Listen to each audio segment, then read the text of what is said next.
Gente querida, eu espero que tudo esteja bem com vocês. Está começando agora mais um episódio do nosso querido Luteranices, o nosso querido podcast, videocast, alguns chamam de mesacast, né? De todo modo, seu programa de conversas de alma e vida luterana, como a gente gosta de chamar por aqui. Um programa sobre os mais diferentes temas do dia a dia: saúde, educação, religião, igreja, política, arte, cultura, teologia, sempre de um jeito descontraído, crítico e também otimista. É um programa que olha para as coisas do mundo e para as relações sob uma perspectiva luterana, também buscando observar e também registrar como as pessoas que confessam a fé luterana agem no mundo, o que elas fazem no dia a dia, como elas se veem, como elas se reproduzem e por aí vai. Mas antes de apresentar devidamente nossa pessoa convidada aqui, eu quero aproveitar e fazer um pedido especial para você que está nos assistindo e ou nos ouvindo. Se você está nos vendo pelo YouTube ou nos ouvindo, então, pelo Spotify, e gosta desse tipo de conteúdo, a gente já pede desde já, inscreva-se nos nossos canais, curta esse vídeo, ou esse podcast, esse áudio, compartilhe com aquelas pessoas que você sabe que vão gostar desse conteúdo, porque isso faz com que este material alcance cada vez mais pessoas. Dito isso, feito o convite, eu quero apresentar aqui uma das poucas pessoas luteranas no Brasil que eu conheço que possuem Wikipedia, com descrição de biografia e referências e tudo. Estamos falando do nosso querido e estimado professor, pastor, doutor Walter Altman. Seja muito bem-vindo. Um prazer, Yuri. É um prazer nosso, muito gratificante mesmo, né? Que tu estás aí participando com a gente nessa conversa. E desde já, assim, Altman, olhando assim agora a trajetória, né? A gente estava há pouco conversando nos bastidores sobre as diferentes publicações e tudo. Quando você era menino, você em algum momento imaginou o percurso que te levaria até esse momento aqui? Bem, o percurso que acabou acontecendo, certamente não, né? No tempo do ensino confirmatório, o pastor, numa certa ocasião, perguntou se eu não queria estudar teologia. Na época, eu descartei a questão, mas provavelmente a pergunta dele ficou me remoendo por dentro de algum modo, né? E participei, então, intensamente em juventude evangélica, primeiro em Lajeado, onde a família morava. Meu pai era diretor do Colégio Evangélico Alberto Torres, e posteriormente no próprio Colégio Sinodal, na época com internato, fui aluno interno no 2º grau, e também tinha um grupo de juventude evangélica interno no Colégio Sinodal na época. Participei muito ativamente nisso, e aí a questão de, quem sabe, estudar teologia começou a se tornar um pouco mais forte. E houve um momento em que eu li livros sobre Albert Schweitzer, que era um médico, músico e filantropo, e criou um hospital em Lambarene, na África. E chegou um momento assim que eu comecei até a sonhar em ser missionário na África. Mas aí chegou o ano de 1960, 61, houve aqui no Morro do Espelho uma conferência ecumênica de jovens latino-americanos, do qual eu, aluno interno do Colégio Sinodal, também participei. Eu era o peru na turma, né, porque eram, em geral, jovens já com um pouco mais de idade. E a assessoria foi de um funcionário do Conselho Mundial de Igrejas, Hans Rudi Weber. E eu conversei com ele um dia. E ele então disse, que legal e tal, mas eu recomendaria, em primeiro lugar, estudar aqui na Faculdade de Teologia. Porque eu vim para cá e vejo que é uma boa faculdade e depois os caminhos do futuro podem se abrir. E foi o que de fato aconteceu, né? Eu então comecei a pensar com mais intensidade na possibilidade de estudar na Faculdade de Teologia, o que era incomum na época, porque todos os alunos vinham do Instituto Pré-Teológico, que se encontrava neste prédio onde nós nos encontramos nesse momento, enquanto que a Faculdade de Teologia ficava lá nos fundos do Morro do Espelho, o prédio que tem também a capela, hoje lugar de moradia e o refeitório. Então, eu comecei então a olhar com um pouco de outro olhar a questão e fui me informar. E na época, então, abriram assim o presidente da Federação Sinodal, na época, ISLB, e reitor da Faculdade de Teologia, Ernesto Schlieper, ouviu assim, o meu desejo e conhecia o meu pai também como professor e diretor de escola evangélica e tudo, e abriu uma exceção assim, para... Abriu uma exceção? Porque a regra era bastante firme, que tinha que ser oriundo aqui do Instituto Pré-Teológico. Eu fui a segunda pessoa que não veio por esse caminho. Antes de mim teve um dentista de Santa Catarina, de nome Aldo Berndt, que também se interessou por estudar teologia, e também foi aberto uma exceção para ele.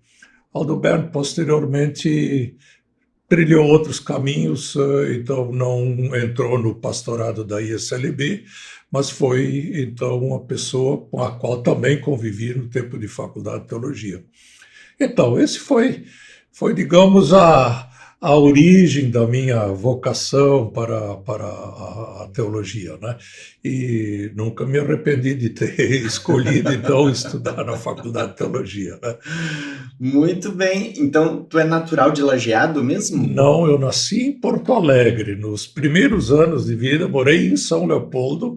Meu pai era professor aqui, deu aulas também aqui no Morro do Espelho, mas em 1950 ele se transferiu, a família então a Lajeado, para assumir a direção do então Ginásio Evangélico Alberto Torres e depois Colégio Evangélico Alberto Torres. Então, eu nasci em Porto Alegre.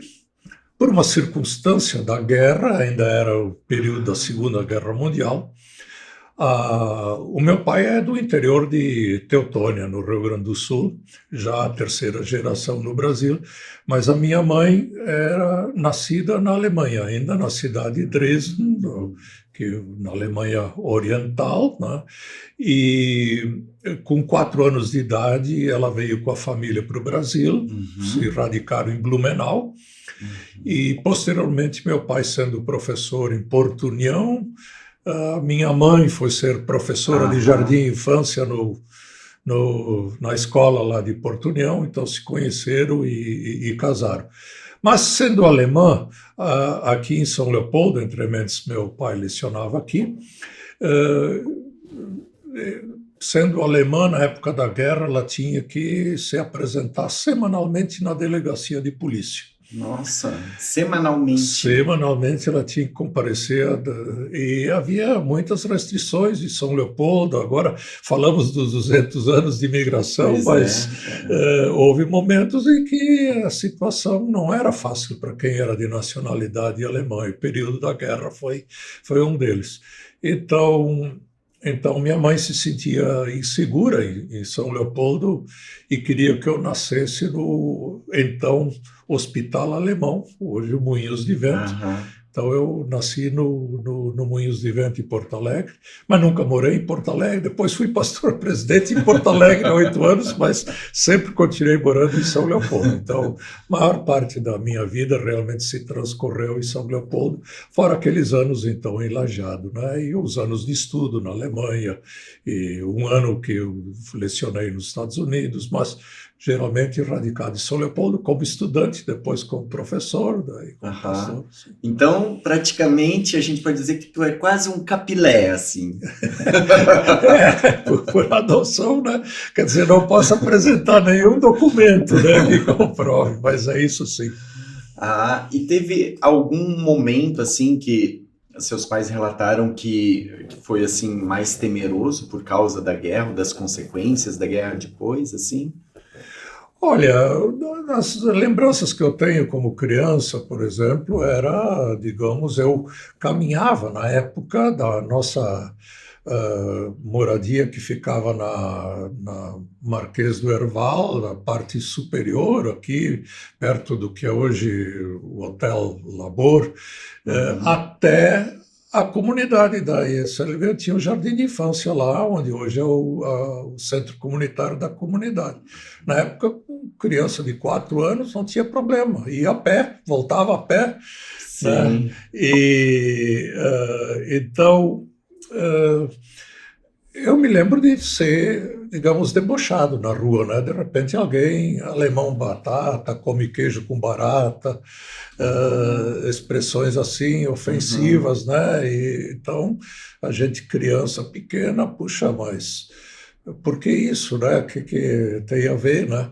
Com os meus pais, a minha mãe sendo de nacionalidade alemã e o meu pai também sendo totalmente fluente no alemão, eu aprendi o alemão falando, né? Mas quando nós nos transferimos para Lajeado, no primeiro dia de estar em Lajeado, fazendo mudanças assim por diante, eu saí a caminhar com um dos professores do colégio na rua e comecei a falar alemão. E ele disse, não, na rua não fale alemão na rua, né? Então, uma lembrança que eu tenho, puxa, o que tem aquela língua que eu falo com os meus pais, eu agora não posso falar na rua, é proibido, né? Então, foram umas experiências desse tipo, sim, deixaram alguma marca na gente que hoje em dia, claro, é quase inimaginável situações desse tipo, mas elas ocorreram no período da guerra e no pós-guerra. E o tempo de faculdade, como é que foi, assim? Teve algum desafio maior? Ainda mais já que, digamos assim, tu teve aquela concessão de não precisar passar pelo IPT. Como é que foi, assim, o estudo em geral na faculdade? A faculdade de teologia naquele tempo tinha entre 30 e 40 estudantes no todo, né? Não era grande, se tornou muito maior depois. E foi-me dada até uma atenção meio especial. O pessoal do IPT, do Instituto Pré-Teológico, já tinha aprendido grego e começava já as aulas lá de exegese, Novo Testamento e coisa, sabendo grego, e eu não sabia absolutamente nada disso. Então eu recebi umas aulas particulares, bem especial, intensivas, né? Quer dizer, na Faculdade de Teologia fui acolhido muito bem, devo dizer, né? E eu passei a integrar um certo grupo informal que tinha, nunca recebeu qualquer nome assim, mas o grupo era o seguinte, era aqueles que tinham decidido morar nos apartamentos do último andar do chamado prédio velho, na época, que eram quartos duplos. Todos os demais estudantes tinham um quarto individual, mas quem estava naqueles quartos duplos, então compartilhava com uma outra pessoa. Na origem, isso era para os novatos, eles eram, por assim dizer, punidos, não tendo um quarto privativo, né? Mas esse grupo ali teve isso por opção de ter um quarto compartilhado. Interessante. E, no princípio, eu entrei num quarto individual. E nos quartos, os 2 quartos de cima, duplos, estavam, num deles, o Aldo Bern, que eu já mencionei, e no outro estava o Harald Malczynski, que hoje é bastante conhecido, e Breno Schumann. Breno Schumann, que se tornou pastor, provavelmente não conhecido da maior parte das pessoas que estão nos acompanhando, mas foi um estudante muito dinâmico, ativo e, de certo modo, era o líder informal desse grupo. Se formou alguns anos antes de mim, mas eu ainda o conheci, e teve um determinado momento que também um conselho dele foi muito importante na minha trajetória. E quando o Breno Schumann se formou, Harald Malczynski me convidou para substituí-lo, então eu compartilhei então o quarto com o Harald Malczynski. Quando o Harald Malczynski se formou, eu convidei outro colega conhecido, Martin Folkmann, para ser o meu companheiro. Então nós tínhamos isso como opção. E todos os dias, depois do almoço, o almoço era conjunto no refeitório da Faculdade de Teologia, depois do almoço nós tomávamos um cafezinho e conversávamos, né, diálogo. E à noite, às 10 horas, não tinha televisão na época, então às 10 horas a gente escutava o noticiário da Rádio Guaíba. Na época era a rádio preferencial, assim, aqui entre nós. Então, às 10 horas tinha um noticiário, a gente se reunia, fazia o cafezinho, escutava o noticiário e entrava em conversa. E essa conversa, então, abordava questões das aulas que nós tínhamos tido, mas questões da igreja e questões da realidade brasileira. Então, às vezes, nós íamos madrugada dentro nos nossos diálogos. Então, junto com o estudo formal na sala de aula, esses encontros assim no grupo foram formativos para mim de uma forma muito significativa. Nossa, isso me lembra, assim, pelo menos assim, a partir daquilo que tu estás comentando e eu estou visualizando, me lembra muito alguma coisa meio subversiva, tipo Sociedade dos Poetas Mortos, sabe? Alguma coisa assim. Bom, a gente acho que, modéstia à parte, se entendia assim como um grupo que teria alguma significação na vida da igreja. Foi um período, eu entrei em agosto de 62 e me formei em junho de 67. Então foi o período, em 64, o golpe militar. Né? Então os anos precursores antes disso e anos depois disso. Nossa. Então, em termos de realidade brasileira, isso marcou profundamente a nossa formação também. Né? Então, nós tínhamos como jovens, na época, o movimento nos primórdios dos anos 60, grandes sonhos de uma mudança no país, das chamadas reformas de base. Nós tínhamos expectativa que o Brasil iria ter um momento que fizesse a reforma agrária, uma reforma urbana também que pudesse proporcionar moradia a todas as pessoas, né? Começaram as iniciativas de alfabetização pelo método Paulo Freire. A minha esposa, que era aluna de farmácia em Santa Maria, ela participou em atividades de formação, de alfabetização em Vila Popular, o que depois do golpe foi proibido, né? Quer dizer, ela não podia mais lecionar pessoas a aprender a ler e escrever. Mas então esse era o ambiente de grande expectativa, né? O movimento ecumênico de jovens, mesmo entre nós e em Porto Alegre, em estudantes da URGS, era muito forte. Tinha o grupo das chamadas associações acadêmicas, as ACAS, a Associação Cristã de Acadêmicos, assim era o nome na época, parte integrante da UCB, a União Cristã de Estudantes do Brasil. Movimento ecumênico que me marcou muito também. Eu participava aqui, participava então em Porto Alegre, no grupo da ACA, ia para lá também. Meu irmão mais velho era morador de uma casa de estudantes evangélicos em Porto Alegre. Então era um tempo de muita efervescência, muita expectativa. Mas houve também, então, todos os movimentos precursores do golpe militar, né? Que esse movimento de reformas de base seria um movimento comunista, e assim por diante, né? Bom, encurtando a história, chegou o momento do golpe militar que nos colheu. A gente não esperava, achava que não iria acontecer, né? E foi um baque muito grande na nossa autocompreensão. Então, o golpe.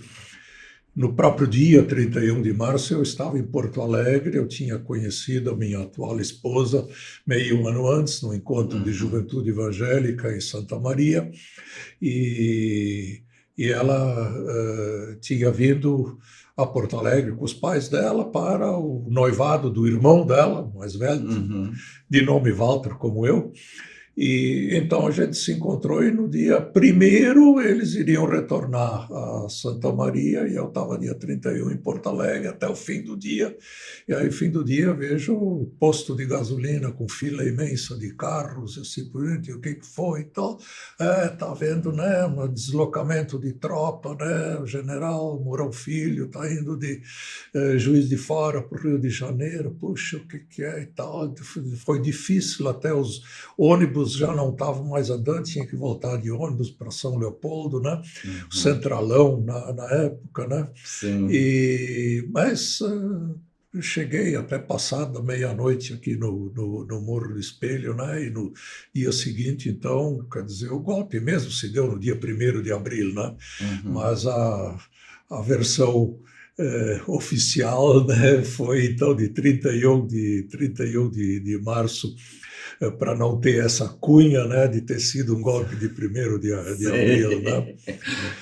Mas então passou por tempo assim como estudante nesse sentido, interessado pela realidade brasileira, um tempo também de incerteza, né? Qual será o futuro, assim por diante, né? Pois é, aí eu fiquei pensando agora, assim, a partir daquilo que tu tá compartilhando com a gente, duas inquietações, assim, minhas. A primeira é, quais foram, assim, como tu estiveste na Este até 67, quais foram, assim, os desafios relacionados, e mesmo depois, né, da formação em teologia, depois de já ir no pastorado, né, quais foram os desafios em relação ao todo esse cenário da ditadura militar? O que foi mais difícil? O que né, foi o mais marcante? E dentro desse contexto, como e onde ou de que forma se situaram as pessoas de confessionalidade luterana nesse cenário? Em termos gerais das pessoas de confessionalidade luterana, acredito que eu tenho bastante certeza de que a maioria dos membros da ISLB, temerosa também do chamado comunismo que estava ameaçando o país, segundo a propaganda. Então, a maioria das pessoas certamente apoiou abertamente ou silenciosamente o golpe militar, né? Muito logo, o nome dado oficialmente não era, obviamente, golpe, mas foi revolução. Se apropriaram da palavra, que geralmente era uma palavra usada mais por esquerda, né? Revolução, porque se falava do processo revolucionário brasileiro, né? Aquele movimento das reformas de base que eu mencionei estava muito vinculado com o que se chamava do processo revolucionário brasileiro, né? Que não tinha uma identificação com o comunismo, embora tivesse pessoas comunistas que também quisessem a alteração no país. Mas o movimento geral de reformas de base era muito mais amplo, né, e não se identificava com isso. Em todo caso, a pecha de comunismo pegou, então a maioria das pessoas acho que apoiou o golpe militar, que a princípio diziam que ia ser muito breve, né? O presidente Castelo Branco seria só emergencial, que ia ter eleição para a presidência, assim por diante. E esse emergencial teve depois o golpe dentro do golpe, em 1968, dezembro de 68, né? Que então realmente radicalizou o movimento militar, e fez com que a ditadura durasse 21 anos no nosso país. Mas a pergunta, então, no tempo de estudante, estávamos lá, 64, 68, era um tempo que ainda se procurava alguns meios de talvez manter ainda no alto as bandeiras que a gente julgava estar defendendo, né? Então, aqui em São Leopoldo mesmo, não tinha ainda uma universidade Unicinos, mas tinha a faculdade dos jesuítas de economia, faculdade de filosofia, faculdade de letras, que foram os primórdios que posteriormente foram dar na Unicinos.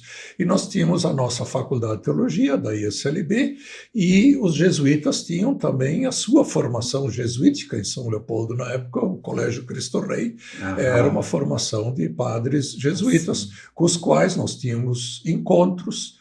Era a época que também ocorreu o Vaticano II, podemos falar algo sobre isso depois. E então nós, por parte do CADES aqui, o Centro Acadêmico Ernesto Schlieper, nós procuramos integração com as faculdades de teologia existentes em São Leopoldo. E a gente se envolveu, estive bastante envolvido nisso, o pastor Harald Malchitsky também, na época, estudante, na criação de uma FEURS, a Federação Estudantil de Estudantes Universitários do Vale do Rio dos Sinos. E criamos essa entidade, a gente tinha algumas atividades públicas. O CADES, na época, também realizou as chamadas Semanas Acadêmicas, que eram ciclos de palestras com professores e alunos, realizada na Prefeitura de São Leopoldo, na antiga Prefeitura de São Leopoldo, né, no auditório lá. Era um evento para toda a cidade de São Leopoldo, muito significativo. E houve impacto daí, né? Tinha, era bastante significativo. E houve uma intervenção militar na organização estudantil de um modo geral. A organização estudantil nas universidades e coisas foram tudo suspensas e criado um novo sistema. Ia ter um conselho estadual de estudantes universitários, e São Leopoldo tinha, então, o direito de um membro nesse conselho. E eu saí candidato ao conselho, né? Então tive que fazer propaganda nas outras faculdades, assim por diante, e acabei eleito ao conselho.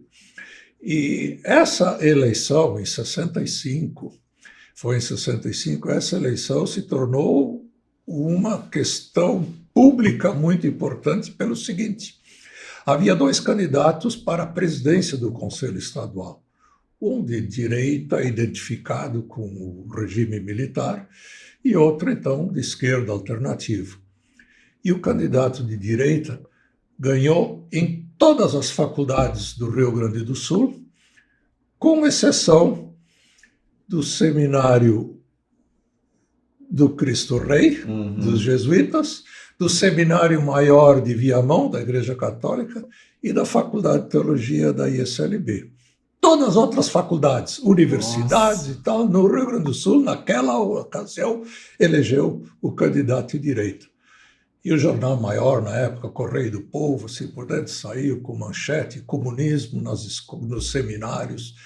E, bom, aí chegou dezembro, já férias acadêmicas, eu estou na praia com casa dos meus pais, e de repente vem uma notícia do Sínodo Rio-Grandense, na época, que eu devia me apresentar no quartel aqui em São Leopoldo para um inquérito.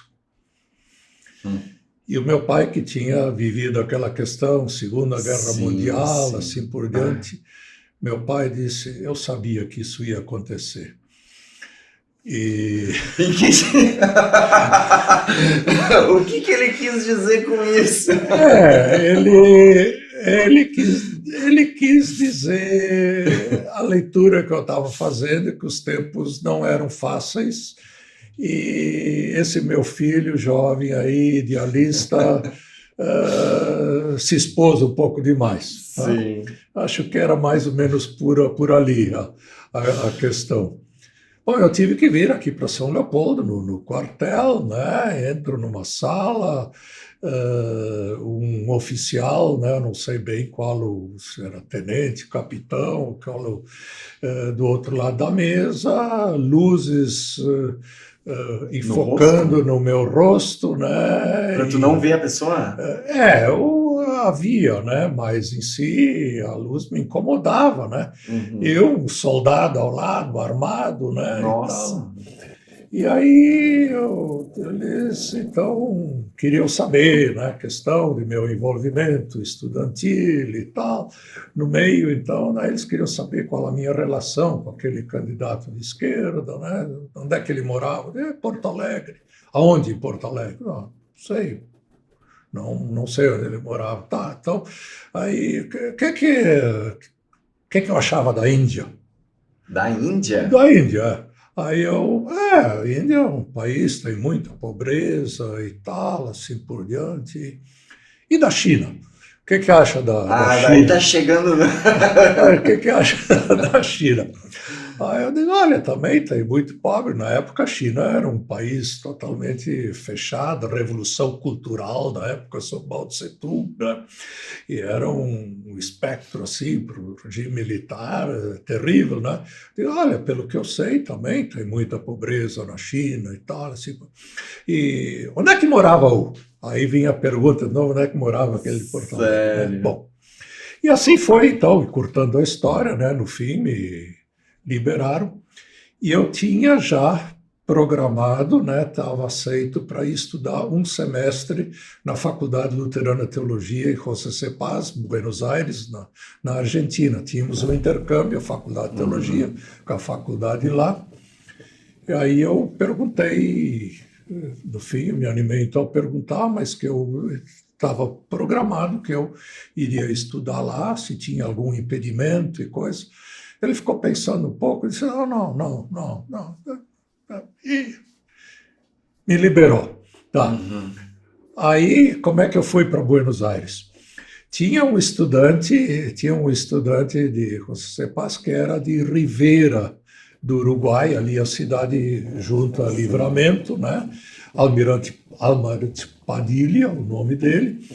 E um outro estudante, o pastor emérito Herbert Schwartz, tinha estado em Buenos Aires, disse, olha, tu pode ir para Livramento e tu te encontra com o Padilha, daí vocês vão junto, né, para lá. Aí a gente fez o contato e coisa, aí eu fui de ônibus a Livramento, atravessei a fronteira ali, me encontrei com o Almirante Padilha, ficamos um dia circulando lá.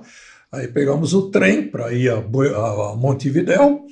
Em Montevidéu nós íamos passar na casa de um missionário luterano americano que atuava em Montevidéu. Então nós descemos na estação de trem e fomos procurar o ônibus.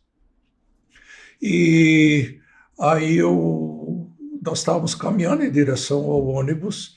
Eu de repente tive a sensação assim de que a gente estava sendo seguido. E aí eu disse para ele assim baixinho, olha, acho que nós estamos sendo seguidos. Bom, chegamos na parada de ônibus, o cara parou ali do lado também do ônibus, né? Pegamos o ônibus para ir para o bairro, nós entramos, ele também entrou. Aí nós chegamos lá perto da casa do pastor, né? Aí então descemos, ele também desceu. Aí, mas a uma certa distância, né? Aí eu disse pro Padilha, eu disse, olha, vamos dar uma volta na quadra. Aí nós demos a volta na quadra e o cara deu a volta na quadra. Ai, minha nossa. E, bom, aí chegamos então ficou evidente que eu estava sendo seguido, né? E ficamos na casa do missionário esse algumas horas. Na volta, a gente pegou um ônibus que ia até Colônia do Sacramento, lá atravessamos de barco a Buenos Aires e de lá. Então lá a gente não percebeu mais nada, mas foi flagrante que eu estava sendo seguido. Quando eu voltei, meio ano depois, aqui para o Morro do Espelho, né, então o pastor Rano, que foi diretor aqui do pré-teológico, foi tesoureiro do Sínodo Rio-Grandense, numa conversa disse, eles, se referindo aos militares aqui do quartel, estavam muito preocupados com o que estava fazendo no Uruguai. Então, a minha leitura o exército disse, vamos seguir, vamos ver, ele pode estar tentando contato com o Leonel Brizola, que era asilado na época no Uruguai, né? E eu não tinha esse contato, né? Nossa! Em todo caso, esse é um capítulo da época, né? Nossa! Mas sendo interessante, Espírito, porque a gente está falando de coisas de 60 anos atrás. A maioria de quem está nos acompanhando nem tinha sequer nascido, né? Acho que tu, Yuri, também não. Não, eu também não. Então, conta. Em 68, ainda antes daquele golpe, o AI-5, teve uma conferência internacional ecumênica em Praga do Movimento Cristão pela Paz, que era um movimento. Praga, a Tchecoslováquia, na época, era um país da órbita soviética, mas esse movimento ecumênico lá era um que procurava reconciliação entre pessoas do leste e oeste. E era um movimento em favor da paz, um movimento ecumênico, de inspiração ecumênica aí. Bom, eu me candidatei assim, né, soube disso, me candidatei e fui escolhido. Aí eu já estava formado, eu estava trabalhando, antes de ir para a Alemanha para o doutorado, estava trabalhando com um cargo que na época se chamava inspetor de estudos. Inspetor de estudos? Esse era o nome. Eu era um assistente aos outros professores em diversas matérias, né? Mas então já tinha a formação teológica completa, fui escolhido para participar, mas tinha que já então com cautela fazer meio clandestinamente a questão, não abertamente. Então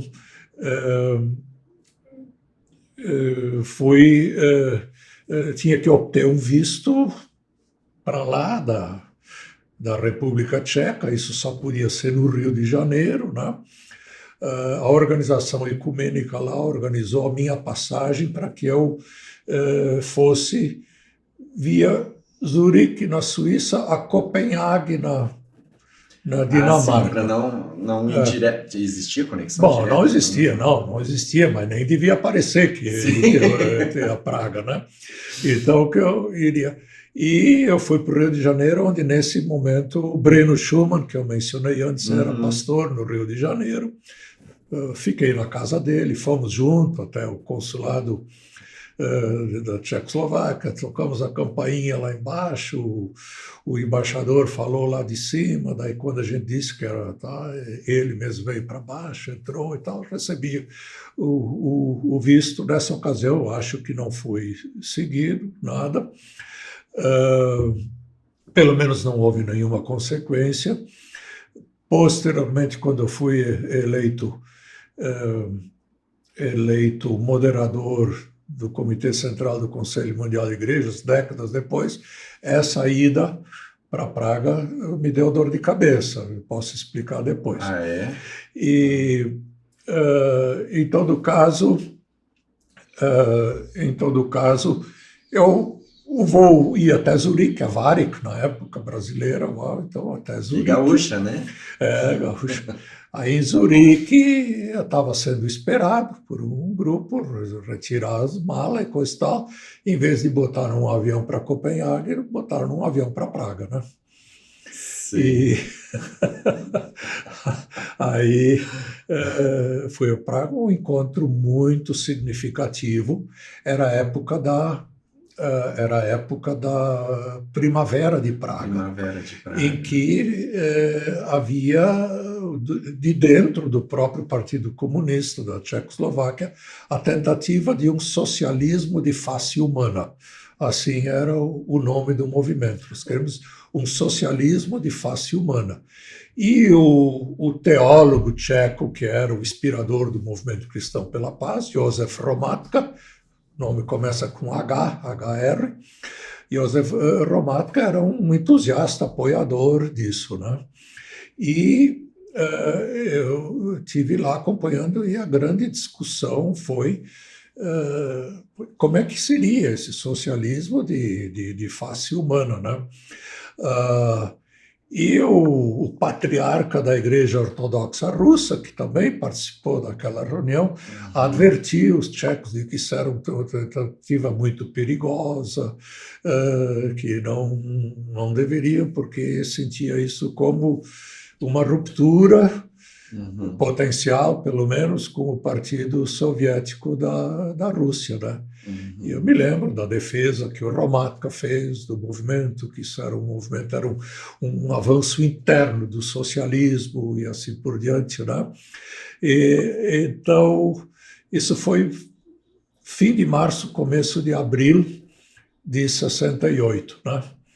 Em agosto de 68, 21 de agosto de 68, as tropas soviéticas invadiram a Tchecoslováquia, né? Derrubaram o secretário-geral do Partido Comunista da Tchecoslováquia, Alexander Dubček, que teve que continuar a vida dele como guarda florestal. Nossa! Isso foi a punição que ele recebeu, né? E eu me lembro de ter ido no domingo, né? A gente no domingo foi convidado para dar pregação em várias igrejas. A gente pôde se inscrever e eu quis ir para o interior. Então eu me inscrevi para uma igreja no interior, me levaram para uma igreja lá na fronteira com a Polônia. E uma igreja reformada, né? E fiz a pregação e passei o dia com eles. À tarde a gente estava numa roda de café, né? E a conversa, obviamente, era esse experimento da República Tcheca, né? E eu aí me lembro que eu perguntei, porque tinha conversa que isso era perigoso pela União Soviética e coisa. E aí a análise predominante do pessoal na roda ali deles, muito otimistas, estão dizendo não, que não havia risco, porque era um movimento que estava surgindo de dentro do próprio Partido Comunista. Diferente do que a Hungria tinha sido em 56, que tinha sido um movimento externo e que a Rússia também, a União Soviética na época invadiu. Então essa seria a diferença. Mas tinha uma pessoa de idade, né? Uma pessoa de idade, isso a gente não pode confiar não e tal. Foi a voz assim, né? Mais cautelosa. Bom, estou divagando muito, né? Em todo caso, na volta, tive nova conversa numa ocasião com Breno Schumann. Eu tinha sido selecionado para estudar na Alemanha, fazer o doutorado, né? Mas eu tinha lá minhas dúvidas se nesse momento do país eu deveria me ausentar do país, se isso não seria uma certa traição à minha cidadania, ao meu país, né? E se não devia procurar um outro modo de atuação e assim por diante. Bom, outro modo poderia ser perigoso, como a história do Brasil depois revelou, né? Entrar para a clandestinidade do modo. E o Breno Schumann, que era alguém altamente crítico ao regime militar e tudo, Breno Schumann me disse: Walter, esse regime não veio para pouco tempo. Esse regime vai ficar muito tempo. E nós precisamos preparar a gente para o futuro, não para agora. Tu vai para a Alemanha e tu vai estudar e depois tu vai voltar e tu vai ter o teu papel na nossa igreja e no nosso país. Boa.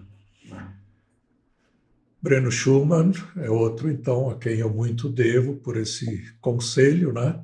Que me deu, então, uma certa tranquilidade de consciência, até devo dizer, para ir e seguir o estudo teológico na Alemanha, né?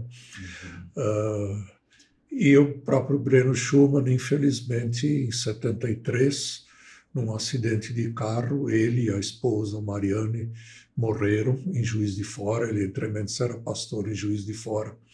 Uma perda extraordinária para a ISLB na época. Nossa. Nesse mesmo contexto, então, tu te formaste fizeste a graduação em teologia, daí trabalhaste aqui como é que tu inspetor de estudos e aí foste para o doutorado. Certo. Né? Nesse meio tempo também, até a gente mencionou há pouco, veio o Concílio Vaticano II no meio dessa muvuca toda, né? Certo. E de lá veio, assim, toda aquela discussão que desembocou na teologia da libertação, né? Também. Quem sabe a gente pode trazer um pouco desse contexto? Certo.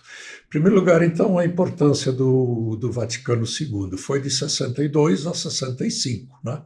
Exatamente, eu tinha iniciado o curso de teologia, começou o Vaticano, foi até 65.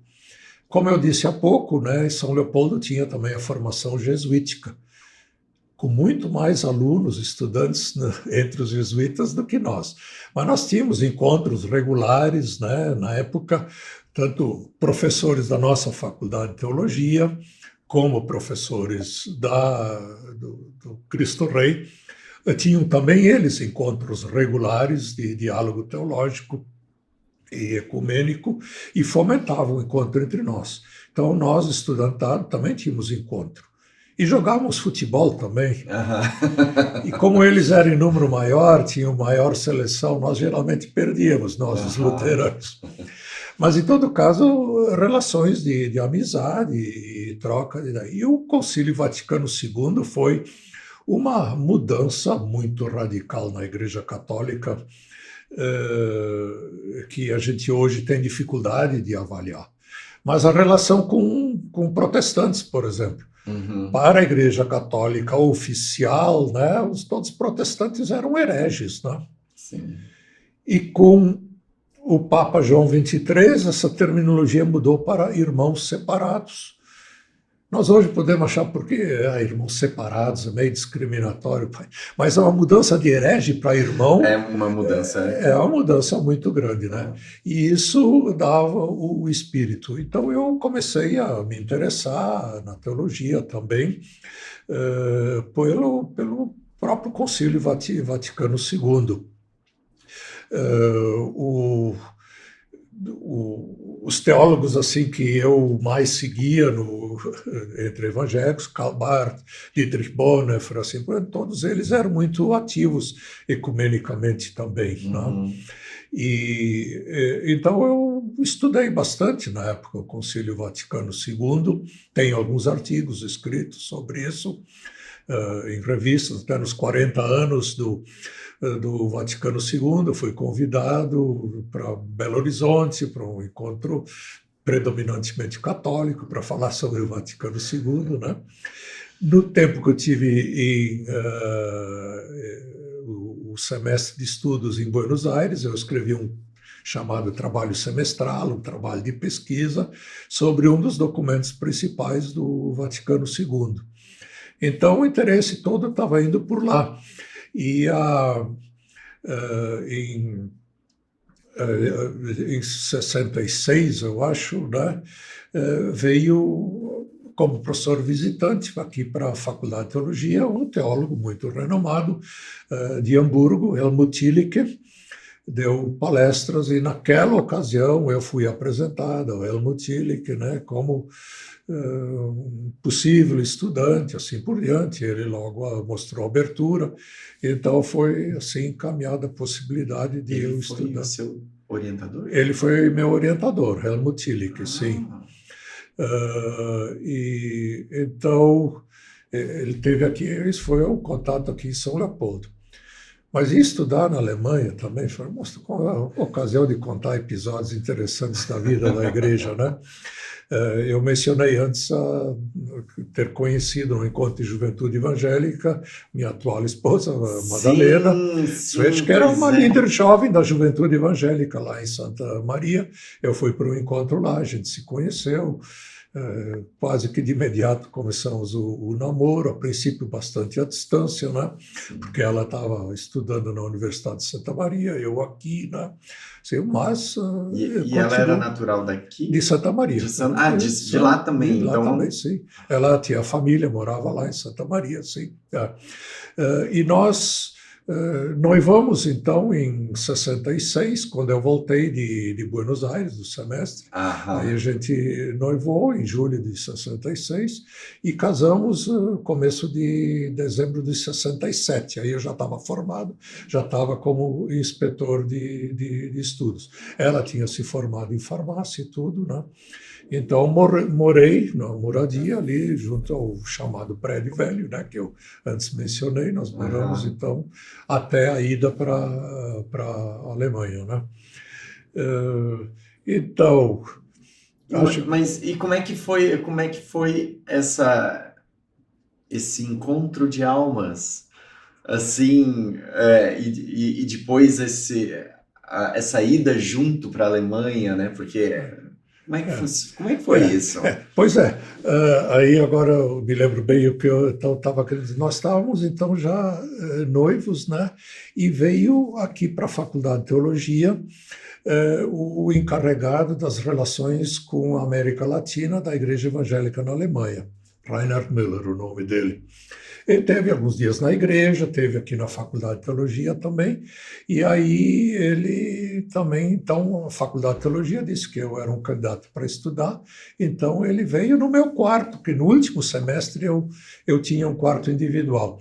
Então ele veio lá no meu quarto conversar comigo, e na conversa ele de repente disse que eles estavam contentes, eu tinha sido designado para estudar, só que ele queria dizer que as regras deles lá é que podia ir só uma pessoa e não um casal. E nós tínhamos, obviamente, o plano de casar e tal. Aí eu disse... Bom, o que eu vou dizer? Eu disse, mas nessa circunstância eu acho que eu vou desistir do estudo, porque Aí ele tentou me convencer, mas que não eram alternativas, que Sim. afinal, se eu passasse 3, 4 na Alemanha, um amor verdadeiro também sobreviveria a isso. E eu saí da conversa e procurei imediatamente o então reitor, pastor Lindolfo Weingärtner, que é conhecido de muitas pessoas, que depois também veio a celebrar o nosso casamento. Eu fui falar com ele, eu disse, olha, aconteceu isso e isso. E o pastor Lindolfo Weingärtner, a princípio, disse, eu vou pensar nessa questão. Ele imediatamente convocou uma reunião extraordinária do corpo docente. Nossa, isso era tudo assim, bastante institucionalizado, né? Uma reunião extraordinária do corpo docente, eles conversaram e convocaram o secretário para a América Latina da ECAD e disseram que isso não podia ser. E ele daí disse, olha, eu vou levar a questão para a igreja na Alemanha, eu mesmo não posso assumir nenhum compromisso, porque a regra é essa. Aí, tempos depois, veio a resposta da Alemanha. Nós poderíamos ir os dois, mas eles só poderiam pagar uma passagem, a minha, a dela não. E a bolsa que eu ia receber lá também seria a bolsa de um solteiro, assim, quer dizer, despesas então adicionais nós tínhamos que arcar de alguma forma. Nós passamos o resto do tempo aí economizando o que podia para ter algum dinheirinho para ir para a Alemanha. E o pastor Lindolfo Weingärtner encaminhou um pedido para o Fundo Teológico Educacional do Conselho Mundial de Igrejas, E eles, então, assumiram a passagem da Madalena e deram um adicional de 50% sobre a minha bolsa para a gente poder, sei lá. Mesmo assim, Hamburgo era uma cidade bastante cara, moradia e tal, foi muito, muito difícil, mas a Madalena conseguiu logo um emprego no Instituto de Higiene, ela é farmacêutica, bioquímica, e eu consegui um pequeno trabalho, mas bem remunerado, de tradutor de um jornal que o governo alemão financiava, de artigos da imprensa alemã em português, traduzia aquilo. Então a gente passou muito bem, no fim das contas, mas a política da igreja foi muito, muito complicada, né? Muito bem. E aí, então, lá na Alemanha, então, tu te ocupaste com o conceito de tradição de Karl Rahner. Exatamente. Que é católico. É provavelmente o teólogo católico mais influente do século XX, né? Grande influência no Vaticano II, Karl Rahner. E o professor Helmut Tillich tinha me sugerido 2 possíveis temas. Um era a liberdade de consciência na moderna teologia católica. Até me sentia atraído meio por isso, em primeiro lugar, porque relacionava mais com a ética, que era um interesse que eu tinha. E Helmut Tillich tinha escrito uma grande ética, muito conhecido por isso. Só que, entre mentes, ele estava mais na área dogmática, então ele também queria ter os seus doutorandos mais nessa área. E o outro tema era exatamente esse, o conceito de tradição em Karl Rahner. Depois, ainda aqui no Brasil mesmo, eu examinei algumas coisas e acabei aceitando o conceito de tradição em Karl Rahner. Foi desafiante. Karl Rahner, por exemplo, um teólogo católico que tentou superar as desavenças tradicionais entre protestantes e luteranos, reformados e católicos, por exemplo, no entendimento de escritura e tradição. Então, os protestantes afirmando somente a escritura, né? Em latim, sola escritura, e a Igreja Católica acentuando escritura e tradição, né? E parecia um dissenso insuperável, né? E o Karl Rahner foi um que tentou realmente superar isso, e um dos artigos assim significativos dele tem o título de Sola Escritura, né? Em que ele desenvolve, então, a ideia que escritura e tradição não são 2 coisas estanques que se adicionam uma à outra, mas a tradição, em verdade, é um desenvolvimento da escritura. O que a tradição tem que estar dentro da escritura, nem que seja lá em raiz, né? Mas a tradição é um desenvolvimento, e tinha então um conceito também de desenvolvimento dos dogmas, né? Assim por diante. Tanto que, aí eu conto outro episódio interessante, estou dando assim furos de primeira mão para ti, Yuri. Quando eu estou já na Alemanha pesquisando isso, eu leio uma biografiazinha, uma introdução ao pensamento de Karl Rahner, de um discípulo dele, Herbert Vogriemler, um importante teólogo católico, em que ele, a uma certa altura, diz da importância de Karl Rahner para o ecumenismo, e diz que o Karl Rahner tinha escrito uma extensa mariologia, né, que nunca tinha recebido o chamado imprimatur, que é a licença eclesiástica católica para imprimir, e que essa obra não tinha sido publicada. E que isso era uma lástima, porque se essa obra tivesse sido publicada, teria prevenido muitas das dificuldades que teriam surgido depois da declaração dogmática pelo Papa Pio XII, em 1950, da Assunção Corpórea da Virgem Maria no céu. Bom, eu fiquei intrigado com aquilo, falei com o Helmut Tillich, meu orientador, digo, olha, encontrei isso aí, será que a gente pode ter acesso a essa obra? E eu esperava, assim, que o Tillich dissesse alguma coisa, eu vou falar com ele, alguma coisa. Não, o Tillich disse, escreve para ele.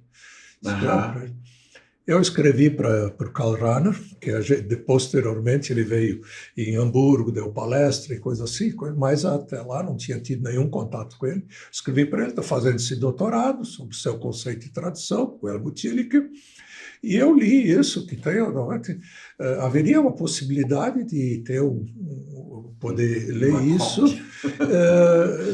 isso, e eu prometo não citar, mas pelo menos para meu conhecimento e formação. Acho que 3 dias depois, no meu correio, eu recebo um calhamaço de 800 páginas sobre a Mariologia de Karl Rahner. Bom, eu tinha a minha promessa para ele. Na época também era bem complicado, não tinha facilidade de fazer fotocópia, muito menos digitalizar, nada disso existia e tal. E eu, li o trabalho todo, fiz anotações, tenho até os cartões ainda com anotações, e mandei o livro de volta, né? Não fiz cópia, né? Hoje eu fico me perguntando se foi certo. Acho que eticamente foi certo, mas seria algo estupendo se eu hoje tivesse em mãos, né, essa obra mariológica. Muito. E tu chegaste a revisitar tua tese depois, assim, algumas vezes? Pois isso que ficou escrito, ficou? Como é que é a sua relação com a tese? Eu escrevi a tese, foi tudo corrido no fim. Eu fiz a defesa da tese lá, o sistema é um pouco diferente na Alemanha, ou era pelo menos, a gente não fazia propriamente uma defesa, todo o corpo docente lê a tese, ou pelo menos alguns leem, dão parecer e assim por diante, mas a gente tem um exame oral nas várias áreas da teologia, né? Em que a área própria da gente é mais ampla um pouco, e as outras áreas, no caso o Antigo Testamento, o Novo Testamento, história da igreja e história das missões, junto com teologia prática, a gente antes se encontrava com o professor da área e ele perguntava um pouco o que a gente tinha estudado, assim por diante. Uhum.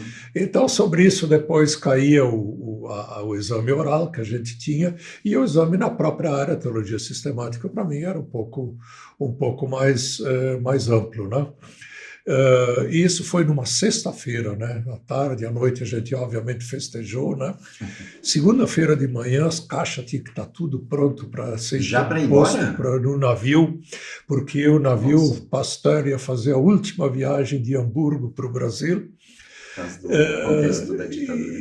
Não, era porque eu estava velho mesmo. Nós tínhamos ido de navio para a Itália, né? Até o Gênova, e depois subimos de ônibus para a Alemanha. Mas a volta tinha essa linha que saía de... E nós estávamos já, a filha mais velha, Silvia, tinha nascido, estava com 9... Ela nasceu lá? Nasceu em Hamburgo e estava com 9 meses de idade. Então nós não queríamos perder essa última viagem, e a saudade era grande também. Então, os avós aqui querendo conhecer a neta. Sim. Então, segunda-feira já tinha que ter todas as caixas tudo prontas, né? E da quarta-feira saiu o navio, né? Então fiz sexta. E a impressão teve que ser encaminhada depois. Você quer a impressão original? Essa é a impressão original. Na época era um sistema mais simples do que hoje, né? E o Peter Lark Verlag. E eu, muito logo depois da volta, subi a paróquia em Ijuí, né? Uma paróquia grande, então eu não tinha como me ocupar daí para o português, assim por diante. Também via dificuldade, né? Uma obra tão acadêmica, especial, relativamente volumosa, né?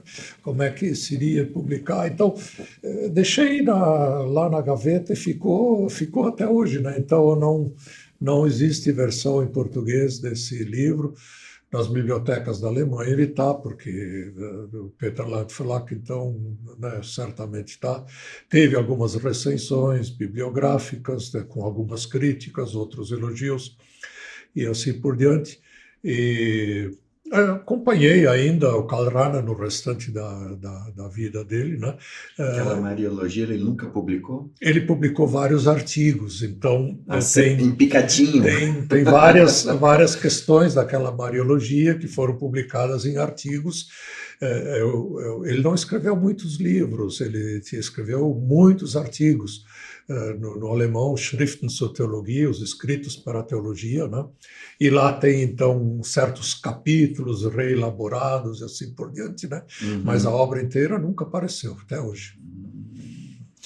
E daí, aqui no Brasil, então, tu atuaste em Ijuí, depois vieste para a Este. A Este estava começando a crescer no número de alunos, né? Aliás, fazendo um gancho sobre a atuação estudantil.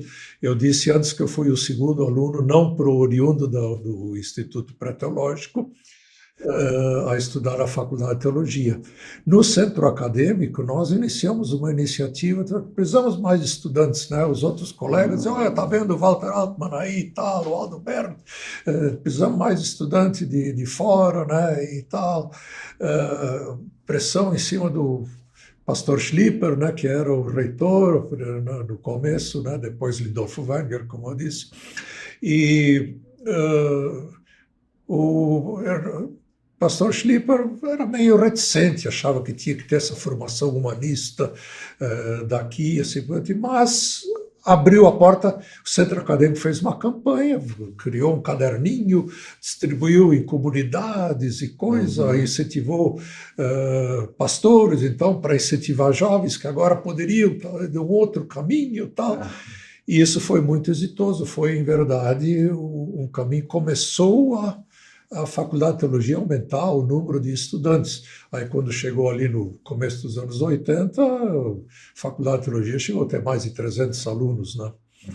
E posteriormente decaiu de novo por várias razões. Mas, em todo caso, estava precisando mais professores também, né? E os professores anteriores tinham tido a visão de recomendar a gente para estudar na Alemanha porque estavam preocupados com formação de brasileiros e não ficasse tudo dependente de professores alemães. Eu estudei aqui, todos os professores eram alemães, com exceção do pastor Lindolfo Wenger, né, que era então professor de teologia prática. Os outros todos eram alemães. Aulas eram em alemão. Os trabalhos nós tínhamos que escrever em alemão. Nossa! E a gente no centro acadêmico diz, isso tem que mudar e tal, e assim por diante, né? Fez um movimento e os professores toleraram, não propriamente incentivaram, mas aceitaram esse movimento, né? Que então foi mudando a Faculdade de Teologia nesse sentido. Então, eu fui um dos que, não fui o único, né, que foi estudar no exterior, e eu voltei e fiquei um pouco mais de 2 anos na paróquia, muito pouco, em verdade, né? Mas a Faculdade de Teologia estava precisando de professores mais. Eu recebi uma carta, então, do pastor Brackemeyer, que se tornou depois pastor presidente, e ele era reitor, então, naquele momento, me convidando para ser professor, então, aqui na... Então, em julho de 74, eu vim para a Faculdade de Teologia, fiquei como professor na Faculdade de Teologia e depois na Escola Superior de Teologia, até 2002, quando fui eleito pastor-presidente da ISLB. Né? Pois é, então... Uma coisa assim que eu estou percebendo a partir daquilo que tu está compartilhando com a gente é que tu tem um itinerário de engajamento e representação política muito forte, né? Porque no início ali na vida acadêmica, com tudo aquilo que tu destacaste, aí na ISLB, aí teve uma participação na FLM, no CLAI também, né? No CMI, como é que tu avalia esse teu itinerário nessa direção, assim? Sempre foi teu ímpeto, assim,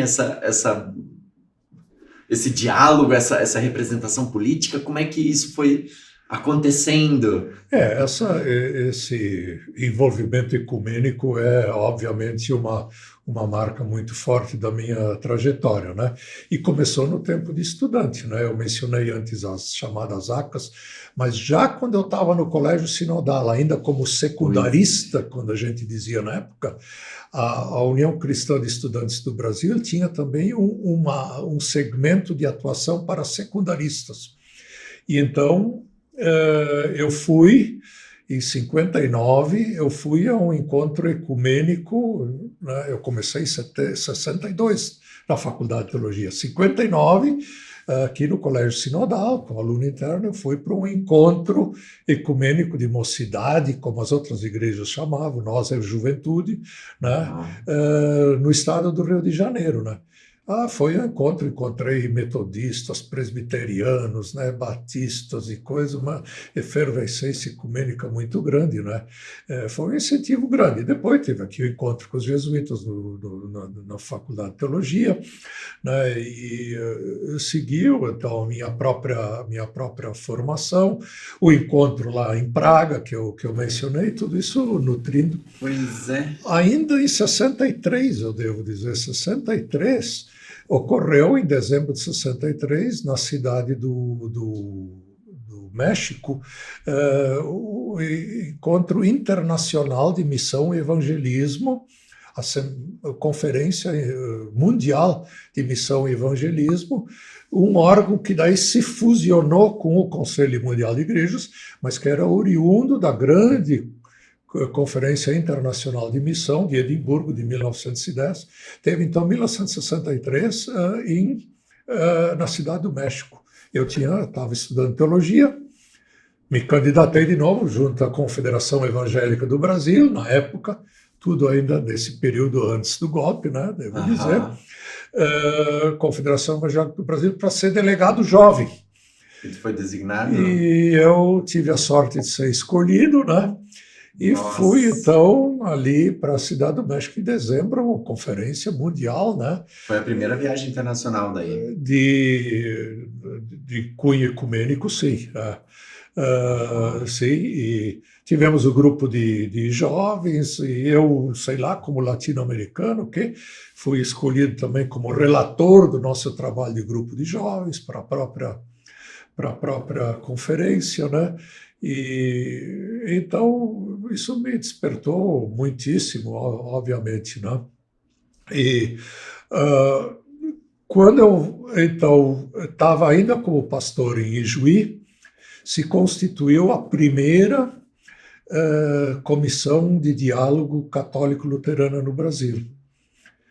E a ISLB me convidou para integrar essa comissão, junto com o falecido pastor Bertoldo Weber, de parte luterana. Então, nós, vários anos, tivemos os trabalhos dessa comissão de diálogo católico-luterano no Brasil, fizemos pesquisas das relações ecumênicas nas comunidades, seminários, fizemos uma publicação que também foi publicada pela editora Loyola, na época, Desafio às Igrejas, né? E então tinha essa relação.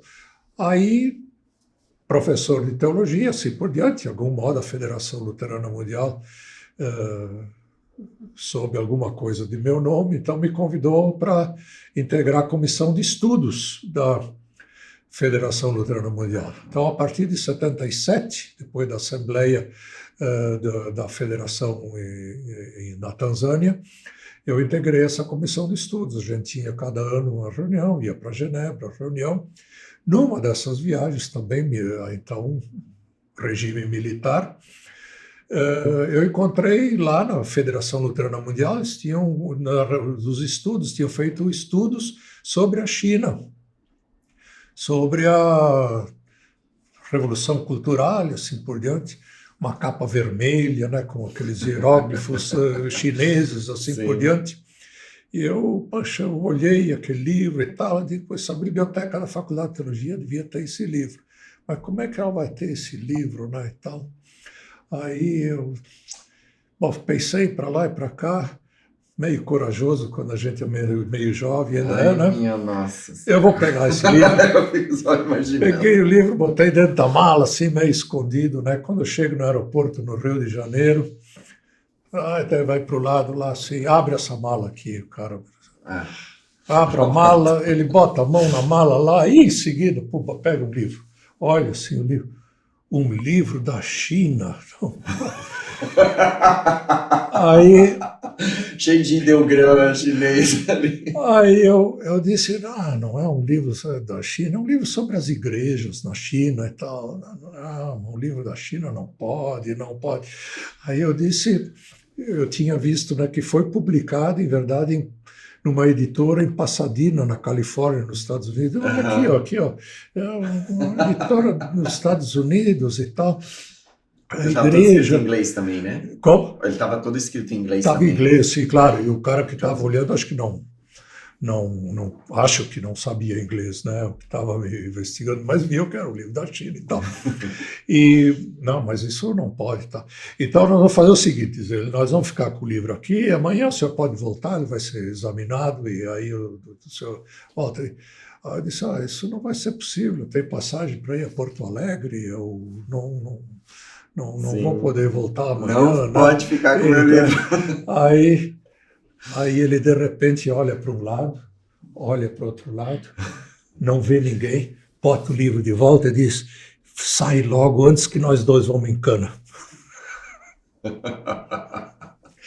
Então, para mim, ficou como um exemplo muito, né? Sim. Ali um soldado tendo que cumprir as ordens superiores, sim, né? Mas na consciência ele ainda é livre, né? E o livro está na biblioteca aqui. Nossa, devia ir atrás desse livro aqui para pegar ele. Muito legal, muito legal. E tá, na Federação Luterana Mundial, então a tarefa foi de um grupo de estudos, não é? Eu fazia estudos, como por exemplo esse, eu criavam-se certos projetos de pesquisa e assim por diante, e se recebia um apoio, então eu estava na comissão que tinha que examinar se dava para apoiar ou não apoiar, né? Quer dizer, não era eu mesmo, nós que desenvolvíamos os projetos, mas a gente examinava os projetos e dizia que sim ou não, daí recebia apoio ou não recebia apoio, né? E assim, aproveitando esses contatos todos, esses contatos internacionais todos, como a gente poderia caracterizar, claro, dentro da diversidade e tudo assim, qual é o perfil das pessoas de confessionalidade luterana no mundo? Assim, se a gente fosse partir assim da Federação Luterana Mundial para tentar mapear assim, quais são as convergências dessa diversidade toda? Tipo, o que é ser luterano, né? Tu usaste a palavra convergência e usaste a palavra diversidade. Eu acho que isso caracteriza o luteranismo em grande parte, né? O luteranismo, né, no artigo 7º da Confissão de Augsburgo, né, coloca que a unidade da igreja consiste, né, na palavra, nos sacramentos, e que não é necessário para a unidade da igreja uma uniformidade de liturgia, né? Então, e estruturas eclesiásticas, né? Tanto que a ISLB, por exemplo, é uma das poucas igrejas luteranas no mundo que até hoje não introduziu o título de bispo, né? A esmagadora maioria das igrejas luteranas tem o título de bispo. Isso se deve a razões históricas da formação da própria ISLB, né?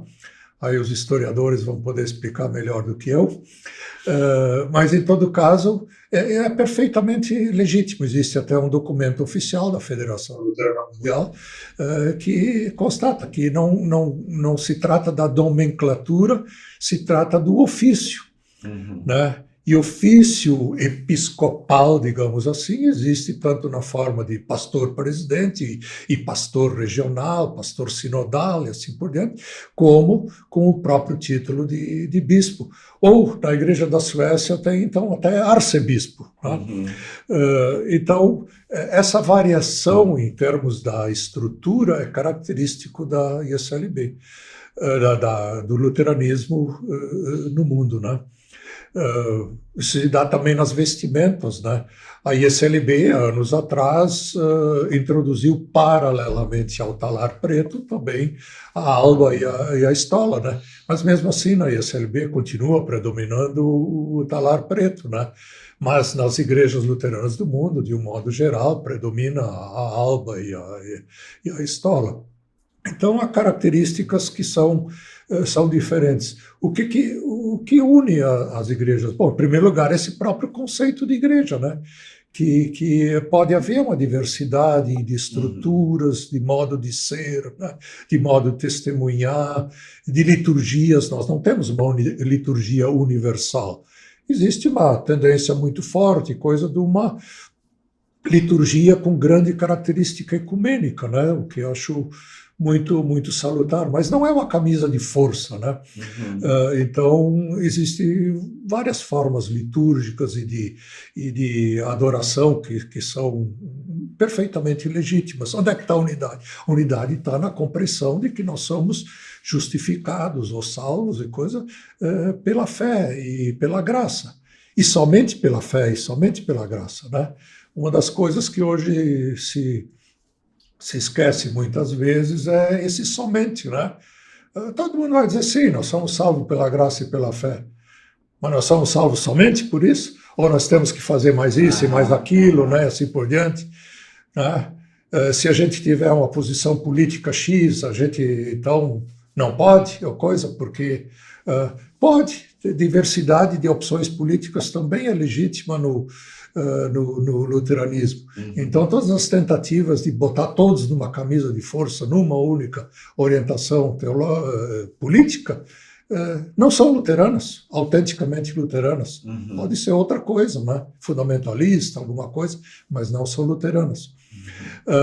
Então, essa compreensão da justificação por graça e fé que dá uma grande liberdade para a ação. E esse é o aspecto que já desde a época de Lutero não foi compreendida, né? Porque disseram que Lutero negou as boas obras, enquanto que Lutero daí dizia, não, eu quero afirmar as legítimas boas obras, não aquelas que se apresentam como boas obras e em verdade não são, mas as legítimas boas obras, aquelas que provêm da fé e que são em favor do próximo. Essas são as boas obras.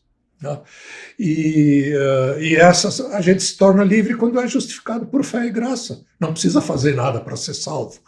E então esse é o ponto que traz junto as igrejas luteranas e que é uma contribuição extremamente relevante para o mundo ecumênico e nesse particular até apoiado também pelas igrejas reformadas, calvinistas, né? Embora haja aqui e ali e assim por diante também o peso, o ônus, o perigo, assim por diante do fundamentalismo, né, que a gente pode encontrar também no interior de nossa igreja, existe no interior das igrejas luteranas, né, mas tem prevalecido, né, no luteranismo mundial essa compreensão central, nuclear da teologia de Lutero. E dentro do contexto da ISLB, assim, quais são as aproximações e diferenças a partir assim dessa perspectiva geral? Qual é a característica específica sui generis da ISLB enquanto igreja luterana? Bom, a igreja não é produto simplesmente da sua teologia, né? Ela é produto também do seu desenvolvimento histórico e assim por diante, né? Então, nós estamos aí nas celebrações de 200 anos da presença luterana no Brasil. A rigor não é só luterana, é também reformada, porque os imigrantes que vieram para o Brasil não eram só luteranos, né? Foram, então, ao longo das décadas ou séculos, né, de imigrantes, foram predominantemente luteranos, mas eram também reformados, calvinistas, eram unidos, né, e é uma característica forte da ISLB. Tanto que a ISLB optou por ter um nome de igreja evangélica de confissão luterana no Brasil. Não é uma igreja luterana, é uma igreja de confissão luterana. Né? A ênfase daí fica no evangelho. Fica assim. no evangelho, né, que deve ser confessado, né, em palavra e ação, né, aonde? No Brasil. Então, no Brasil também é o nome, não é do Brasil, de novo. Né? Então, o nome da ISLB é teologicamente extremamente refletido, embora tenha se tornado um nome comprido, né? E às vezes difícil de poder transmitir para fora da ISLB, então a sigla pega mais do que o próprio nome. Né? Mas então, a ISLB tem no seu interior raízes que não foram sempre tão tranquilas, houve tensões internas, a formação levou tempo para ser uma formação de uma igreja, né? E a gente pode até hoje encontrar ênfases maiores de um tipo e outro em diferentes lugares, né? E como a ISLB também é uma igreja caracteristicamente aberta a opiniões divergentes, né, desde que não afetem aquele núcleo central da teologia, também se instituíram dentro da ISLB movimentos, em parte oriundos de influências do exterior, né, movimentos espirituais diferentes, né, movimentos pietistas, por exemplo, né, que, em certa medida, contribuíram para o desenvolvimento da ISLB, em outra medida também causaram tensões internas e que persistem, em alguma medida, até hoje. Então, o ser igreja na ISLB, até hoje, requer uma dose bastante grande de flexibilidade, de sabedoria, às vezes de cautela, mas sem renunciar, esse é o desafio, sem renunciar ao que é mais autêntico então, o risco que a gente eventualmente corre é que a cautela se torne excessiva e que a gente, então, perca muito da autenticidade do ser. Então, eu acredito que o momento que a ISLB está passando, também por razões que vêm de fora, o mundo político, né, as tensões políticas que nós temos no país, né, infelizmente temos, então, pastores, lideranças, pessoas que, sentindo a necessidade de se moldar de algum modo a esse ambiente, talvez se atemorizem mais do que devessem, né? Mas podem eventualmente também sofrer localmente, assim por diante, algum tipo de prejuízo, perseguição, perder o lugar de trabalho. Tudo isso são riscos que hoje em dia, infelizmente, estão ocorrendo. E eu acho que é importante para a ISLB se dar conta disso que nós estamos conversando, né? Que é legítimo, é necessário, é autêntico ser de confissão luterana, entendo uma diversidade, entendo uma abertura para posturas diferentes, né? Ter uma liberdade para uma ação mais decidida, e não nos recolhermos para dentro dos nossos próprios muros, né? Com medo de que pudesse nos acontecer se a gente se expõe. Tá, e isso agora me trouxe assim várias questões assim.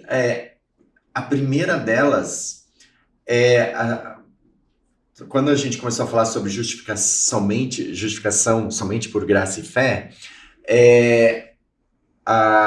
e aí tu comentaste que as eventuais obras têm que ser consequência da fé nessa direção. Qual o impacto isso traz dentro desse posicionamento político, né, que agora a gente estava comentando, assim, no sentido de que, assim, a impressão que eu tenho, pelo que a gente está falando, é que por vezes, por cautela, não se toma uma posição, vamos dizer assim. E isso traz implicações para aquilo que a forma como a gente entende justificação por graça e fé. O que eu quero dizer com isso? Ou em que medida a ideia da justificação por graça e fé, ou somente por graça e fé, não nos dá uma certa segurança da salvação e diz assim, não preciso me estressar tanto com o mundo. Porque, entende? Pode acontecer, não tem dúvida de que a certeza de ser justificado por graça e fé pode ocasionar, que bom, então está tudo bem, e assim por diante, né? Em vez de provocar aquilo que ela de fato quer, a liberdade para a ação, né? Uhum.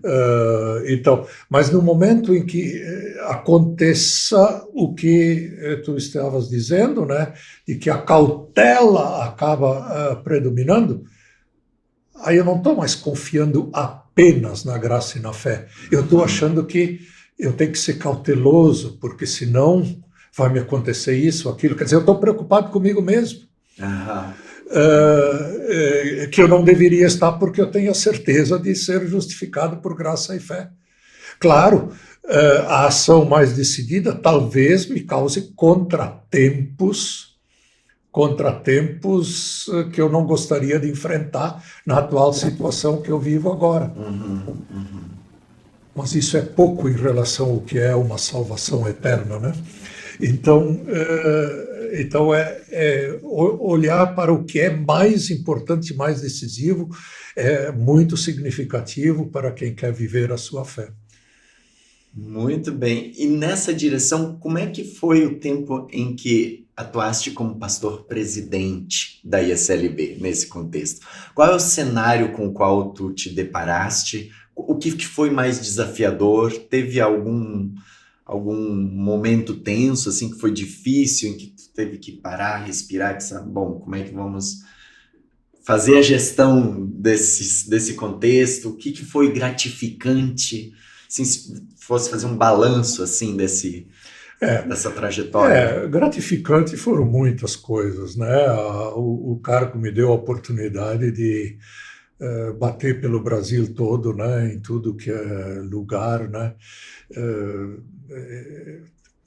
Falando de gratificante, eu vou dar um pequeno exemplo de novo, né? Na visita que eu fiz ao Sínodo da Amazônia, como pastor sinodal, Mauri Magdantes, que hoje é meu pastor aqui, né, como membro da comunidade de confissão luterana em São Leopoldo, né? Ele era pastor sinodal. Nós batemos o sínodo lá, principalmente em Rondônia, fomos a Manaus e fomos a Roraima, Boa Vista, e aí fomos até Pacaraima, ali na divisa com a Venezuela, né? Onde tinha um pequeno núcleo luterano.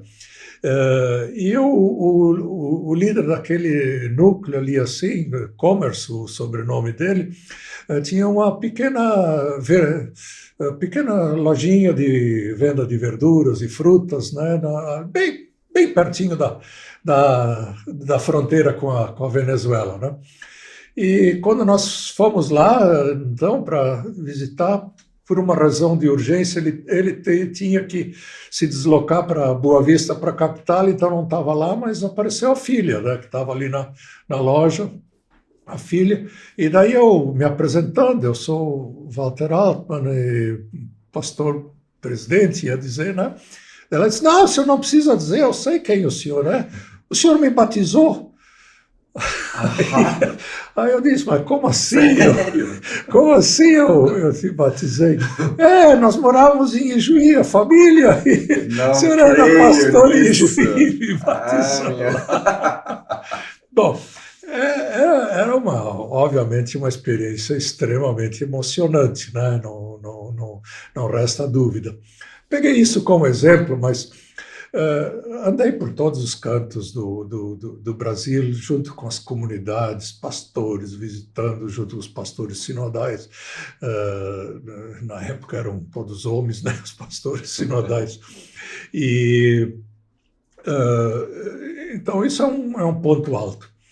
Nós tivemos, na época, também instituímos os chamados grupos assessores para a presidência. Então, de tempos em tempos, me reunia um pequeno grupo, várias áreas, missão, né, confessionalidade, responsabilidade pública, etc., né, ecumenismo, né, tínhamos vários grupos, a gente se reunia e aí tinha uma agenda, alguns dias de reunião, davam certas sugestões para a presidência.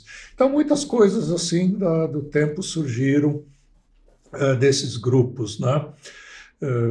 Inclusive uma série de publicações que a gente então passou a fazer. Eu vi algumas delas lá, eu peguei uma sobre o batismo, diálogo com o movimento carismático. Então esse foi um dos problemas maiores que nós tivemos, dificuldades na igreja, porque nós tinha o movimento carismático que nós considerávamos como algo legítimo dentro da igreja, desde que não afetasse, digamos, o núcleo da fé da igreja. Então, mesmo que eu pessoalmente não me identificasse com o movimento carismático, como pastor presidente, eu achava que era legítimo ter na igreja. Mas aí nós ficamos sabendo da prática do rebatismo, né?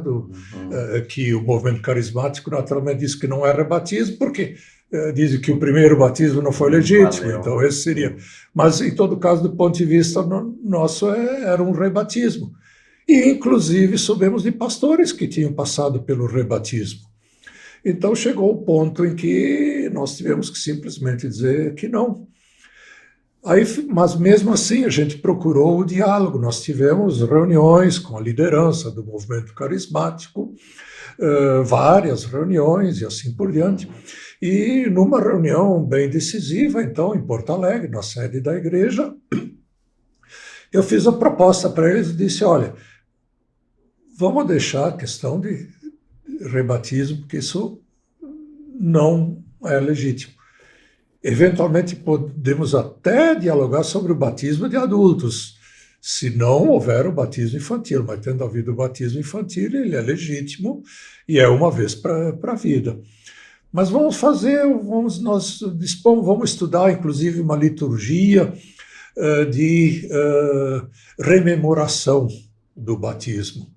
Porque um dos argumentos do movimento carismático é essas pessoas que agora estão sendo batizadas foram animadas para a fé, mas estavam bem afastadas, elas reconhecem que agora chegaram à fé, elas querem dar um sinal visível disso. Digo, não, pode ser recolhido na comunidade, uma confissão de fé, né? Vamos fazer um ato de rememoração do batismo, em que eles podem, né, e tal.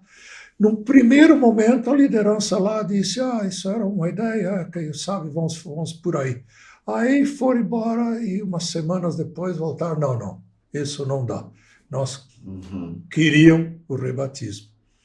E aí eles próprios decidiram sair.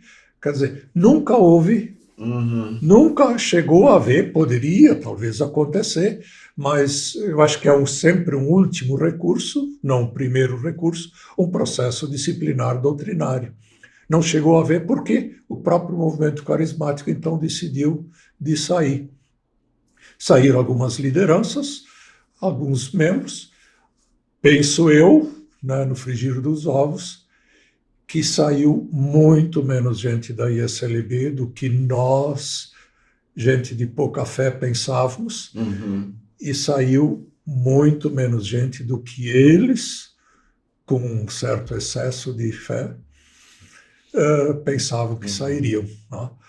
Então foi um momento difícil, fico triste até hoje de ter ocorrido, mas acho que nas circunstâncias acabou sendo o resultado melhor possível para a ISLB. De positivo, gostaria de mencionar também o surgimento da campanha Vai e Vem.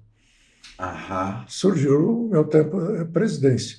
O característico na época era que a ISLB tinha um orçamento ordinário que contemplava, então, bom, em princípio, cada paróquia se autossustentar e a da contribuição do dízimo, então, excedente para a igreja, se cobre, então, as despesas da administração central da igreja, as despesas com formação, que infelizmente até começaram a ser reduzidas, a parcela de dinheiro destinada à formação,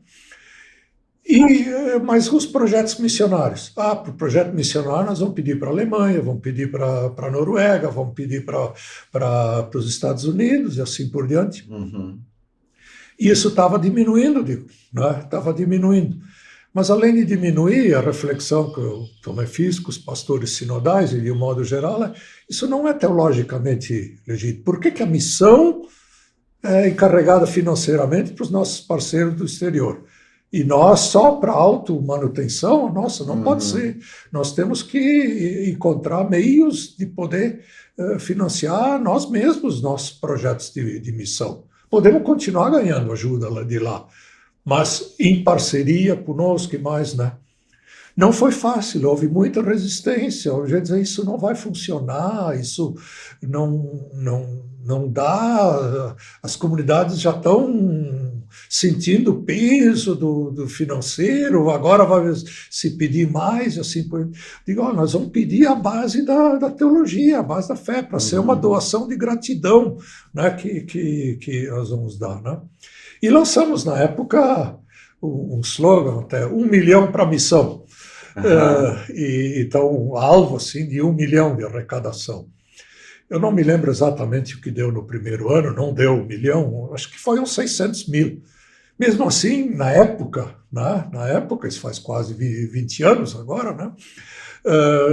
Na época, 600 mil era um dinheiro bem respeitável, deu para pagar vários projetos missionários, então, que já não obtinham mais dinheiro do exterior. Uhum. Mas mais importante do que os projetos que podem ser, acho que é a nova consciência que foi se estabelecendo de que missão é uma coisa nossa. Sim. Nós é que devemos assumir a missão, né? Então, olhando em retrospectiva, acho que é uma das coisas muito boas que aconteceu no tempo que eu estava na presidência. Uhum. E teve algo assim extremamente desafiador? Bom, o mais desafiador foi isso, né? Mas a questão da formação sempre foi bem complicada, porque foram anos assim de recursos financeiros escassos. Aliás, acho que a ISLB nunca nadou em dinheiro, mas era bem desafiador. Então, muitas vezes a tendência foi, de fato, diminuir recursos na formação, a formação está muito cara, ao mesmo tempo tinha um movimento, nós precisamos de 3 centros de formação. Acho que esse é um desenvolvimento meio complicado na vida da igreja, que se deu por razões político-eclesiásticas, mas do ponto de vista, digamos, administrativo, não era o mais feliz. Uhum. E agora eu estou olhando aqui para o nosso horário, eu acho que a gente está chegando no final já da nossa conversa, mas e hoje, como é o Altman pesquisador, o Altman aposentado? Pois é, cheguei aos 80 anos, né? Então, graças a Deus, depois de há 2 anos atrás, uma crise meio complicada, estou bem de saúde, né? Bom, a gente não tem mais a energia que tinha quando eu tinha 20, 30 anos, obviamente, né? Nem quando tinha 50. Então, o período é um período maior também para a própria família. Tenho filhos, tenho netos, moram longe, assim por diante, na medida possível de se encontrar. Recebo ainda convites para isso ou para aquilo, como este aqui. Aceito quando possível, né? Mas tem um ritmo muito menos intenso do que o ritmo foi tempo do Conselho Mundial de Igrejas, por exemplo, acumulando presidência da ISLB com a moderação do Conselho Mundial de Igrejas, o que eu antes disse que eu bati o Brasil inteiro no CLAI, como presidente do CLAI, Conselho Latino-Americano de Igrejas, eu batia a América Latina inteira, né? Desde Cuba até o Chile, tal. E com o Conselho Mundial de Igrejas por todos os continentes, né? Andei a Assembleia em que depois da qual fui eleito foi aqui em Porto Alegre, mas a outra foi na Coreia do Sul, né? E então essa experiência ecumênica é obviamente inestimável. Anos atrás eu comecei a escrever algo que seriam as minhas memórias, incentivado por alguns colegas meus, assim por diante, né? E aí veio a pandemia. E eu interrompi porque eu achei que eu tinha que escrever o livro sobre a Irmã Doraci. Eu tinha material da Irmã Doraci, que eu, por alguma razão, que eu no pós-fácil também explico, eu achei, puxa, eu corro o risco de ficar doente, quem sabe vir a morrer, e levo comigo que eu tinha pesquisado e tudo. Eu não posso fazer isso, eu tenho que entregar isso, né? E aí eu deixei aquele projeto de memórias e coisa de lado e me dediquei intensamente, né, no tempo da pandemia a esse livro. Ele saiu. Pela Federação Luterana Mundial, eu participei do Diálogo Internacional Luterano Pentecostal. No Brasil, infelizmente, não tem havido clima sequer para, nem meios, etc., para um diálogo significativo luterano pentecostal, embora ele seria perfeitamente possível em outras circunstâncias, e em nível internacional muitas vezes é possível. Semana passada saiu esse livrinho aqui, que é a Declaração sobre o Diálogo Internacional Luterano Pentecostal de 2016 a 2022, sob o título O Espírito do Senhor está sobre mim. É um texto tirado de Lucas 4, né? Que nos guiou assim, em várias etapas. A primeira reunião foi nas Filipinas, a segunda reunião foi em Wittenberg, nos 500 anos do luteranismo, a terceira reunião foi no Chile, a quarta reunião foi em Madagascar, e a quinta reunião se postergou por causa da pandemia, de fato, e acabou acontecendo só em setembro de 22, na Pasadena, Califórnia, um centro importante para o mundo pentecostal. E a Federação Luterana Mundial designou por cada região um integrante, e eu fui escolhido pela América Latina e fui um dos co-presidentes, junto com um pentecostal. E agora também traduzi esse trabalho, e foi então publicado agora uma semana atrás. Veio relativamente novo na minha trajetória ecumênica, né? E num prefácio à edição brasileira eu tento explicar em que sentido isso pode ter alguma relevância para o Brasil, onde não tem havido esse tipo de diálogo, a não ser aqui e ali nas bases ou na própria formação teológica, aqui na Faculdade ZEST acontece, não? Então, isso foi uma atividade que me levou até então esse tempo, e agora também fiz. E talvez eu volte, então, talvez até motivado por esse teu convite aqui, eu volte a escrever alguns capítulos novos da memória. Aqui, só para saber, a Fraternidade Pentecostal Mundial envolve quais denominações? Assim? Bom, isso é um problema. Não é uma estrutura como a Federação Luterana Mundial, né? tem mais característica de movimento do que de uma estrutura, né? Então, eles realizam, assim, de tempos em tempos, não sei exatamente agora quais tempos, eles realizam conferências mundiais, em que reúnem, então, lideranças pentecostais. Pelo que eu soube de parte deles, né, não tem havido, assim, uma grande participação de lideranças pentecostais brasileiras, né? Uhum. Da América Latina, um pouco mais, do Chile, por exemplo, né?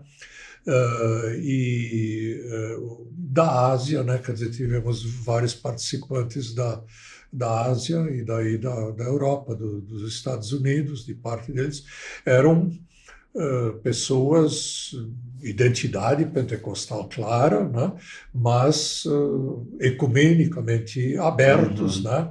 Interessados em conhecer o luteranismo, né? Como nós tentamos também aprender mais e mais do mundo pentecostal, né?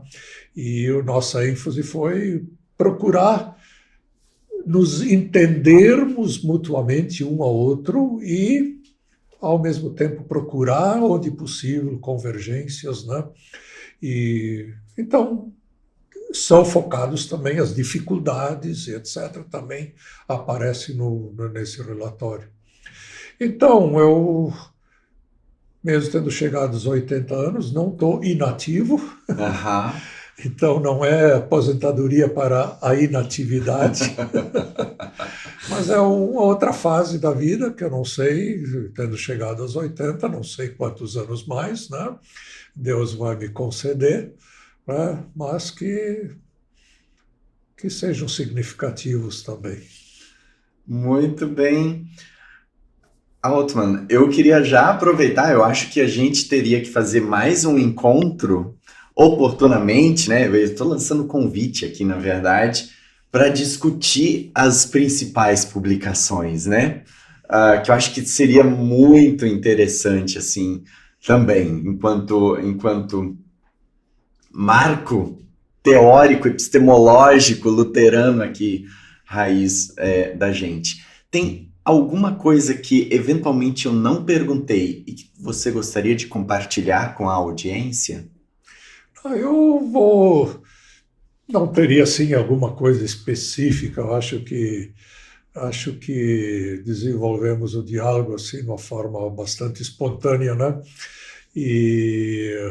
Mas o que eu talvez fosse dizer, recordando até um episódio, assim, eu tenho percebido que, devido a situações circunstanciais, momentâneas do país, do mundo, nós poderíamos falar muito sobre as guerras no mundo, assim por diante, contribuição luterana para isso. A Federação Luterana Mundial trabalha muito com refugiados, né? O Conselho Mundial de Igrejas trabalha num programa de acompanhamento a Israel e Palestina, né? Tentando trazer cristãos, judeus e muçulmanos a se cooperarem, se entenderem. Quer dizer, tem muita coisa que a gente poderia conversar ainda, né? Então, mas eu percebo que tem muita gente que pode ter meio que perdido a esperança, né? Puxa, para onde nós estamos indo?